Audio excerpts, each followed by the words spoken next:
to Kenyans and to the people of Nyandarua County that should anything happen to me, William Ruto, DCI, IEBC are fully responsible. Let those trying to intimidate me know that Kenya is not a Pharaoh state. We have the rule of law. We shall not be cowed and we shall not be intimidated, and our Kalau remains one term. Thank you very much. I think that statement has been very, very comprehensive. Needless to add, but allow me to just say two very good things. And it is also as an examination of the events as they unfold. First, there are two things that we must determine here. It is now awakening our senses as to the reason why anybody would be so hurt by words that were said by the Honorable Wanjiku Mwea that nobody outside or Kalau will be allowed to vote. I mean, that is the law. Nobody outside or Kalau is supposed to vote in Kalau. Why would you be very jittery because it was said that nobody from Kalau should vote in Kalau? It is the position of the party that I serve as the Secretary General, that nobody, and I want to reiterate, I want to buttress, it is now coming from the party, nobody, and I want you to underline, nobody who is not a registered voter in Kalau will vote in Kalau. Whether you arrest Wanjiku Mwea, whether you arrest John Methu, whether you arrest Sami Douglas Kamau, Waweru, you don't care. Nobody who is an unregistered voter will vote in Kalau. That we want to put it across, because that is the only thing that the Honorable Wanjiku Mwea said, that if you're not from Kalau and you're coming to Kalau on the 16th during the voting day, then you need to explain to us what are you coming here to do. Unless you are an electoral official, unless you are working for IBC, unless you are a security agent, unless, I mean, what else are you coming to do? Unless you are a voter. The people will be allowed. And actually, it is within the law that unless you are a voter, unless you are an electoral official, and I want to make it clear, an electoral official includes the policemen who are guarding that election. An electoral official includes the agents who are in that particular election. And unless you are a voter, you are not allowed anywhere near, anywhere, actually within a radius of 400 meters, you are not supposed to vote near a polling station. Since the Honorable Wanjiku said that, she has gone through quite a lot. And I think William Ruto has panicked. From my observation, William Ruto has panicked because he also knows, and he does, and he knows that statistics and data don't lie. He's doing opinion polls every day. He's spending so much money here. He's bringing so much goodies here. He has given us a train. He has brought beans, rice, blankets, mattresses, avocado trees, many things. But the people of Kalau have remained firm, and they have said that they will teach him a lesson, and a very decisive lesson, on the 16th of July 2026. And nothing will stop us. This train has already left the station. This train will have to crash on William Ruto, whether he likes it or he doesn't like it. I mean, there's nothing you can do about it. These are the people. And they have decided that if you get anything more than a single-digit percentage here in Kalau, you will actually be very surprised where you have gotten that, that second digit. But since that particular day, there are two things that we have seen. Number one, though they really want to break the resolve of the Honorable Wanjiku Mwea, because the thing they are pushing is to have the Honorable Wanjiku Mwea withdrawn from the campaigns of Kalau. But she has remained very steadfast. She is a woman and a lady. They tried to arrest her with about 10 policemen just to break her resolve, but she has remained here, and she's still here with us. They withdrew her security. She has still remained here. They saw a commissioner from NCIC called me and they said these words that are said by the Honorable Wanjiku Mwea are being gotten out of context. So therefore, we shall come with another commissioner from Nairobi, and we'll do a joint statement so that at least we can expound on exactly what is supposed to happen. When they didn't come, we came here on Tuesday, and the Honorable Wanjiku Muhia actually repeated that what I meant and what is there is that nobody that is not a registered voter in Olkalau will vote in Olkalau. I personally sent that clip to that commissioner, but he said that no, we are not cancelling that press conference. We are already scheduling it. I've never heard from him again since that day. That is the first thing that you see here. The second thing, so when we saw that officers who claim to be from the DCI are hunting down the Honorable Wanjiku Muhia, I told the Honorable Wanjiku Muhia, we can't hide. Kenya is a free state. We have the rule of law and we have a constitution that protects all of us, a constitution that has the due process of what happens when you have erred or you have broken any law. So I told the Honorable Wanjiku Muhia, we can't live like fugitives and we are residents of this country. Let us go to the DCI, and then the DCI will tell us whether there is a matter or a case that they have against you. So you're not being waylaid and being hunted down like an animal. So we were just here. This village is called Muhumu, and we went to the DCI. We found the CCIO, the acting CCIO, Mr. Wambugu, and we asked him, Mr. Wambugu, officers who claim to be from the DCI have been hunting down the Honorable Wanjiku Muhia. They have arrested his driver, they have picked her phones, they have impounded her vehicle. So we want to know what exactly is the complaint that is there against the Honorable Wanjiku Muhia, because if there is a complaint, you just call her for for witness statement, and then you take her to court. What is this circus that you're taking us around? She's an elected leader. She's a woman. Take her to court if there's anything that you think she has done. The good gentleman called Mr. Wambugu told us there is no complaint that has been leveled against the Wanjiku Muhia. Just to be sure, we went to Kipipiri to Mr. Pascal with the sub-county DCIO, or works at the sub-county offices of DCIO. And we asked him, is there a complaint that has been leveled against the Wanjiku Muhia? He said, I think there's somebody who had complained, so you guys come tomorrow at 10.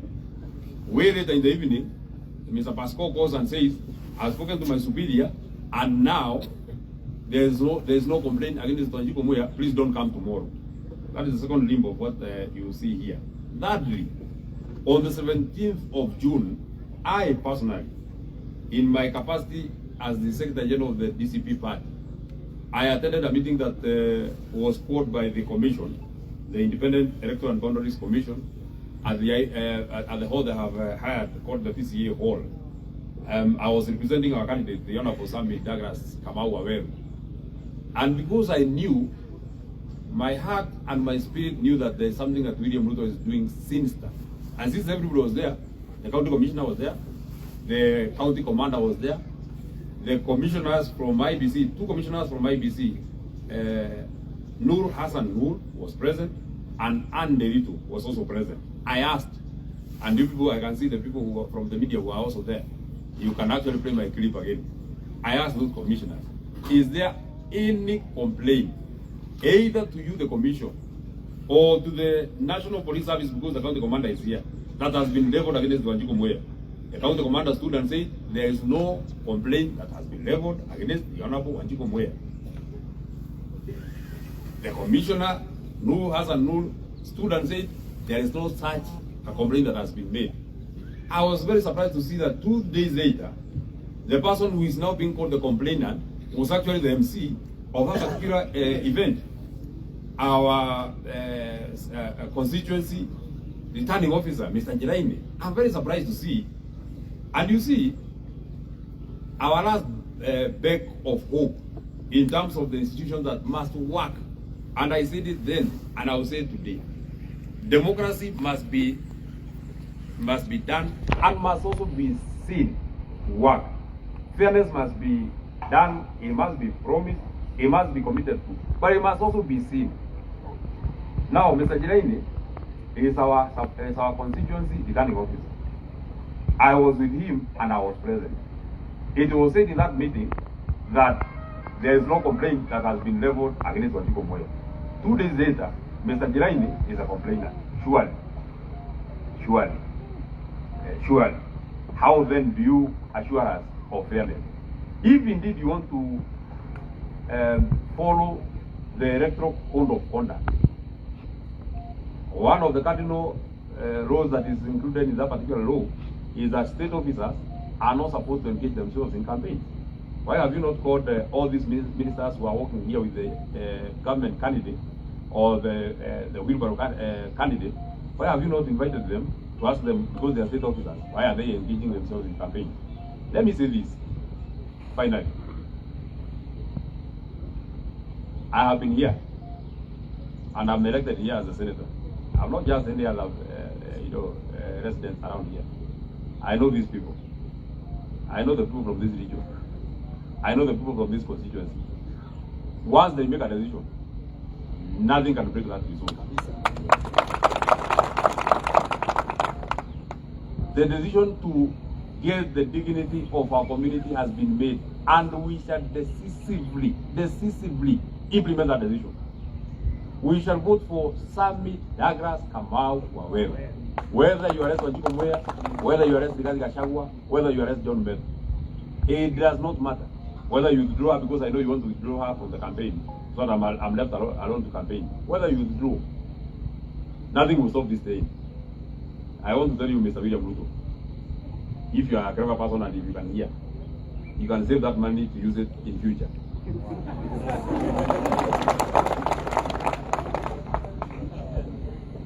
If you are expecting this money to, to help you, it's even irritating the people. Because the more you give us money, the more you abuse us. You are giving us money, and you are giving us money in dignity. You can't call us prostitutes because you are giving us money. It is that word that you are calling us prostitutes that we are using against you, because we shall prove to you on the 16th of July that the people from this region, the people from this constituency are not prostitutes. That we shall prove to you 100%. At least that one I can tell you with a lot of confidence, because I've been elected here. I know this place. I can speak with a lot of confidence. So on my own behalf, and on behalf of our party, we want to express utmost displeasure in the way the Independent Electoral and Boundaries Commission is conducting this particular process. We know they didn't know how to handle the Honorable Wanjiku Mwea. They wanted to arrest her with police. They said that she would get a lot of sympathy. They wanted to bring in the NCIC. Then the NCIC looked at her clip and they said there's nothing insightful in that particular clip. Now they have gone to the ABC. It does not matter. You shall go to the ABC. You shall go to I don't know where. You shall go to Kenya Power. You shall go to Kenya Seed. You can go to wherever. It does not matter. Now, because you know that there are meetings that are happening in Mugumu every day. Now every day you're switching off power from this particular village. It does not matter. You can switch it off as you wish. That's not. That's not move us. It's not a problem. We don't need power. We don't need electric power. So, as a party, we shall be. I raised a very substantive question, and we shall be writing the IEBC to express our displeasure in the way this process has been carried out. But also, more importantly, we want to know the standard that the IEBC will be using to identify people who are called assisted voters. We shall be writing to them. Number two, also our candidate who formally write to the IEBC to complain as to the reason why no action has been taken upon state officers who are engaging themselves in active campaigns. And we are even seeing them. You will see a cabinet secretary putting a photograph of a candidate. Surely it has never gotten this low. William Ruto, it has never gotten this low. Even the other times we have had by elections, we have had other government. It has never gotten this low. You have put the country in the rock bottom, and that's why we are telling you that we are just persevering you to Nakuvumilia for only one more year, just 1 more year, just 1 year, just 1 year. But before we get there, our mock is on the 16th. We shall give you a taste of the medicine that you get in 2027 on the 16th. Just a small taste of what you get in 2027. Please allow me not to say more than that. Allow me to give the Senator for Kiambu 1 minute to say one word that you might have forgotten. But I want to thank the people from the Old Kalau. Since the security of the Honorable Wanjiku Mwea was withdrawn, you have been her security. Asanteni sana, and please continue. Thank you, Senator. I'll be very quick. and mine is to mention and say that William Ruto has realized Kalau is gone. He has realized the party is DCP. And he has also realized the candidate is Douglas Sami Kamau Owere. And that's why he has resorted into intimidating the leaders who are leading the campaigns in Kalau. Wanjiko Moher is a woman elected by the people of Kibiti. She is part of the team that is leading the campaign together with the senator of Nyandarua here in Kalau. And the reason why they're trying to intimidate her is try to stop the resolve or the processes that are going to make sure that William Ruto never wins this time and even next time. So what you are telling William Ruto, please, do not try to intimidate, because you cannot change the resolve of the people of Kalau. We went to DCI, the head of DCI in Nyandarua County, by the name Wambogo, who seems to have a name from Murima. Wambogo did not know of any charges that were hedged against Wanjiko Moher. Just like Herod in the Bible, he washed his hands and he said, I don't know anything wrong you have done. We went to a junior officer who is below Wambogo. But that junior officer knew that there was summons against Wanjiko. His boss did not know, but this junior officer knew. And this junior officer, his name is Kiprimo. I mean, I don't know whether you're understanding what I'm trying to say here. That our people do not know, but you, William Ruto, your people, with your name, with your background, your kinsmen, they know. So you are using your kinsmen to try to intimidate the people of Nyandarua and the people of Murima. And we are not going to allow, and we are not going to accept. When you use IEBC, you weaponize IEBC against the same people that are campaigning, that are leading the campaigns for one Douglas Sami Kamau Owere. It is an indication that IEBC is now being used to try to suppress the campaigns that are going on.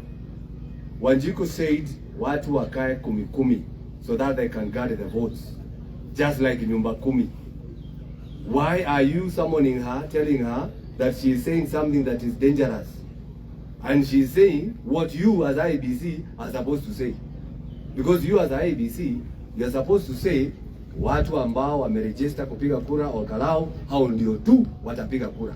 Lakini Wanjiko wakisema mnataka kumshtaki. It is a sad moment for us, the people of Murima. But this will not change anything.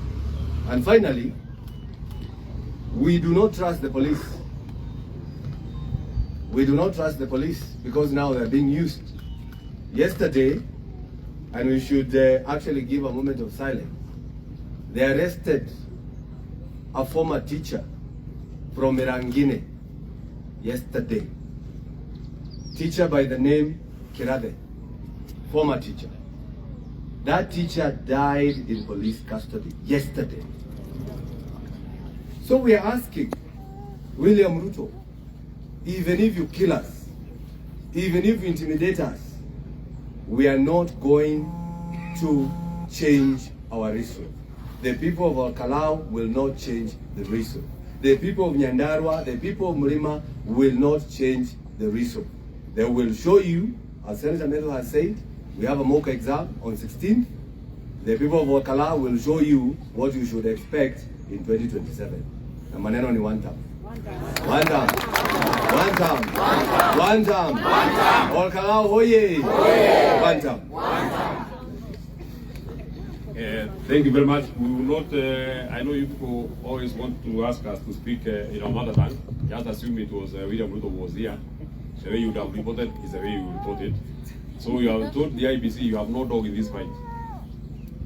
You have no dog in this fight. You are an arbiter, you are free. Just referee between us and the wheelbarrow people. Please, do not take sides or do not seem to take side.